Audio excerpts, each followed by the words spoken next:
At this point, you now have a full understanding of how Pinterest works, and you're set up with an account that both looks the part and should help more people to start finding the content that you're creating. All that's left to do now is actually begin marketing. We've looked over most of the advantages of marketing on Pinterest already, and we've seen how it lends itself well to promoting a website, a blog, or a business. But now it's time to move away from the hypothetical and start creating a business model that works. Let's start with the basics by looking at what makes any type of marketing strategy and any type of business successful. And the single answer here is value. If you want to engage your audience, if you want to build customers and fans, and if you want to engender loyalty, then you need to be offering high quality value to achieve all of those things. This means, in other words, that you need to give people a concrete reason to want to spend time engaging with your brand. The mistake a lot of companies and marketers make on social media is simply to try and use it as a platform for promoting a product. They want to get direct sales immediately, and they're trying to reach a broader audience by doing this through social media. You'll see this when you follow a company on Twitter that does nothing but talk about its products or services. I'm sure we've all seen them, try our latest products today. Want to save time in the office? Our productivity tools are just for you. Hurry while stocks last. Well, the equivalent on Pinterest is simply to post images from articles with no rhyme or reason, or just post images of the same product over and over, hoping someone will notice it. Unfortunately, this is an entirely incorrect approach, and social media just doesn't lend itself to that kind of promotion. Why? Because you need people to want to follow you on social media. And if all you're doing is posting about your company, then you're not really going to give anyone a chance to do that. Would you follow a social media profile that only ever tried to sell its products to you? Or would you quickly get bored and unsubscribe? Instead, you need to think like the top brands on Pinterest and offer the kind of service that people are looking for on the platform. In other words, inspiration, ideas, and life hacks. The ideal type of company for Pinterest is a company that sells wedding decorations or perhaps prints wedding invitations. You can then create a Pinterest board that will share images of wedding decorations, both involving your own products and using other products. Make sure that the ideas are unique and interesting, that they provide style and elegance on a budget, and that they offer the kind of ideas that your followers might not have come up with themselves. This way, you give them an actual reason to follow you, because they're learning. Also, you might create a Pinterest board about battle stations if you sell computer parts. Now, battle stations are essentially PCs that are set up for gamers and are designed to look cool with lots of glowing parts and huge dual monitor setups. Sell cupboards? Then you could create a board about organizational life hacks. Sell cooking ingredients? Then share pins of great meals and desserts and discuss the ingredients and the procedure in the comments underneath. In any of these cases, you're giving people a reason to follow you on Pinterest because you're offering value in the form of ideas, inspiration, or just aesthetic beauty. If you're selling a physical product, and especially something that looks beautiful or has a chic appeal, then you'll find Pinterest to be the perfect fit for your business. But what if you sell insurance? What if you sell ebooks about making money through day trading? What if your niche isn't something that appeals to hipsters? How do you make this work on Pinterest? Well, the answer is that you need to go a little bit deeper and think about lifestyle and about value proposition. Now, in terms of lifestyle, it's pertinent to consider that every product or service you sell will ultimately support some kind of lifestyle and will appeal to a certain type of person. Fitness ebooks, for example, appeal to people who like working out and who want to be in better shape. The fitness lifestyle is an inspiring and visual concept that you can portray with pictures of people jogging on the beach listening to an MP3 player, or with pictures of people working out outdoors. Likewise, if you sell holiday insurance, then the lifestyle is the traveling lifestyle, And you can post images of beautiful foreign destinations, or you can have boards outlining things to do in particular places. Value proposition, meanwhile, refers to the value that your product or service really offers beyond the sum of its parts. You know, the old saying goes that you don't sell hats, you sell warm heads. What this means is that the true value of the hat is in its ability to keep your head warm. So, if you can't post pictures of your hat, then you can always post pictures of your warm head. What's the value proposition of life insurance? Well, simple. It's keeping your family happy and safe after you're gone and looking after their finances. As such then, your board doesn't need to include images of life insurance policies, the hat, but instead should include pretty pictures of happy families enjoying days out together and doing fun things, the warm head. Your board could just be designed to give people that warm, fuzzy feeling by showing people having a great time. Or it could be used to provide tips and ideas. You know, how about ideas for things for people to do together as a family on a budget? Maybe it could be filled with pictures that humorously satirize the nature of the modern family. If your blog is about SEO and digital marketing, then your value proposition is business success, wealth, and the feeling of accomplishment that comes from making it big online. Perhaps it's also the freedom that you gain when you work for yourself and aren't restrained to work in an office with a boss leaning over your shoulder.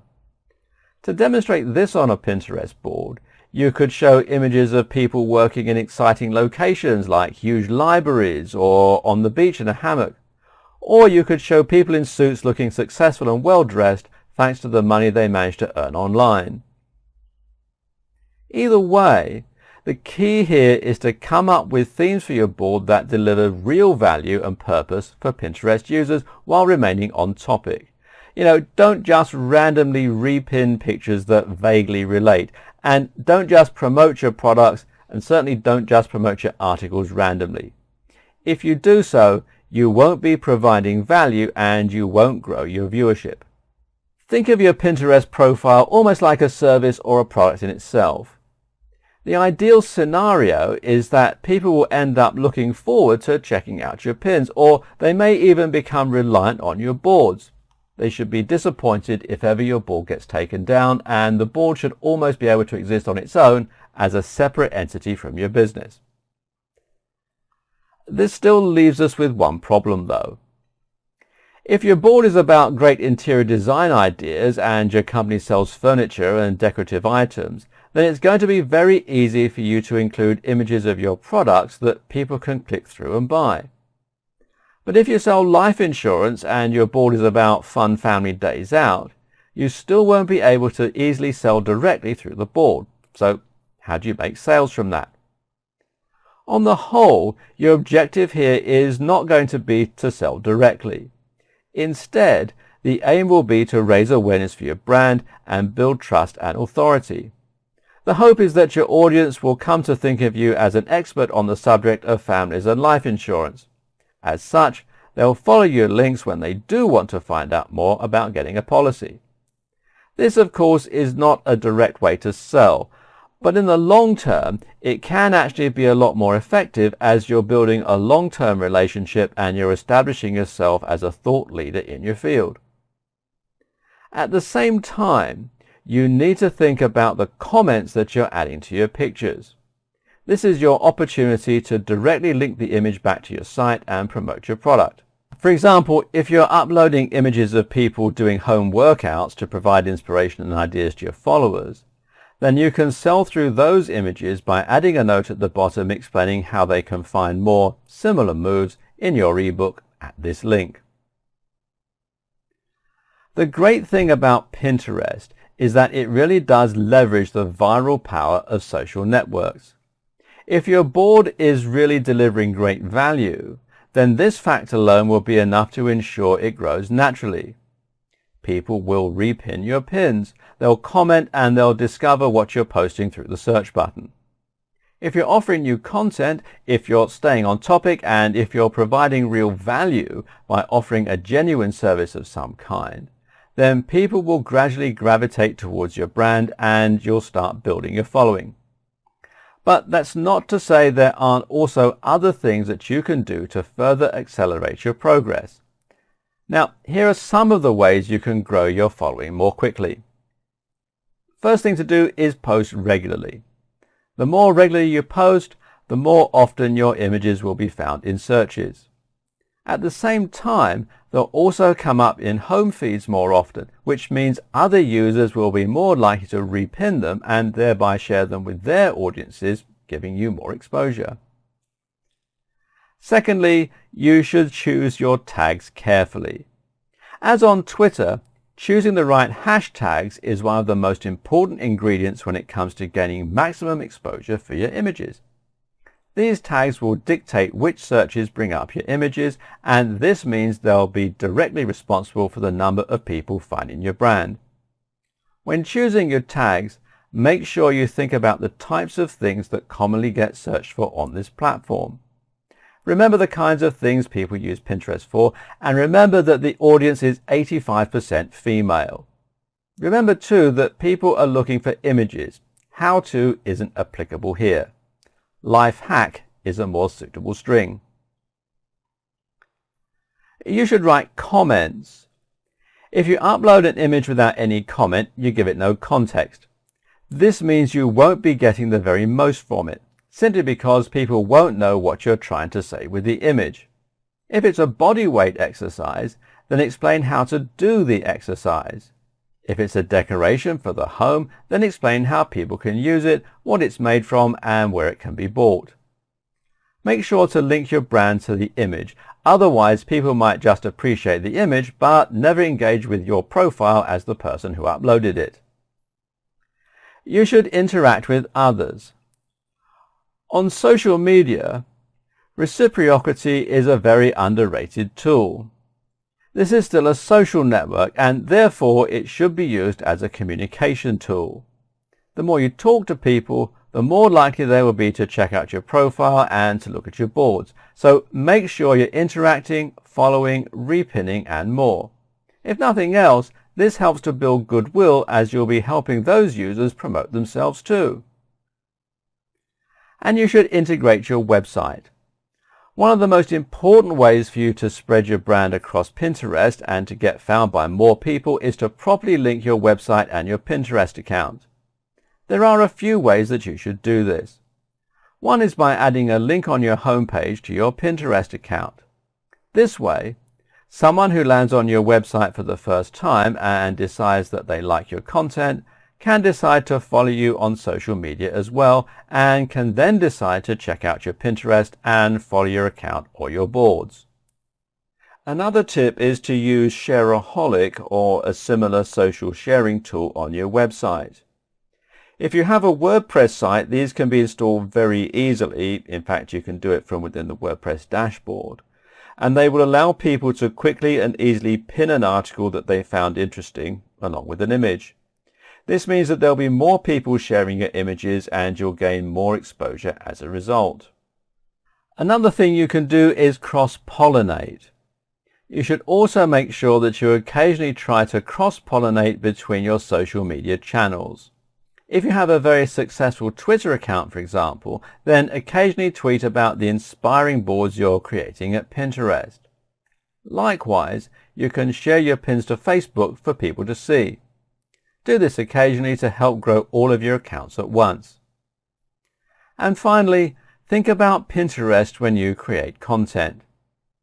If you've heard of clickbait, then you'll know how a lot of website owners are now creating content specifically to encourage shares on Facebook. This is content that uses an obtuse title in order to make people curious and to encourage more clicks as a result. It's frustrating, but it works, and sites like BuzzFeed have built their business off the back of it. So the point is, thinking about how you're going to share your content before you create it is a good idea. And the same goes for marketing on Pinterest. If you're going to make an article successful on Pinterest, then what does it need? Simple. It needs a great image that will make the article more compelling, and this will also help when other people share your images and your pages. Make sure you are creating unique images for your site and that they're designed in such a way as to really sell the content of your article or blog post and to encourage people to follow the URL. Some things that can work well are tips that can be portrayed through a single image, memes, or inspirational quotes. Note as well that certain images automatically attract more attention than others. We're psychologically hardwired, for instance, to notice pictures of faces.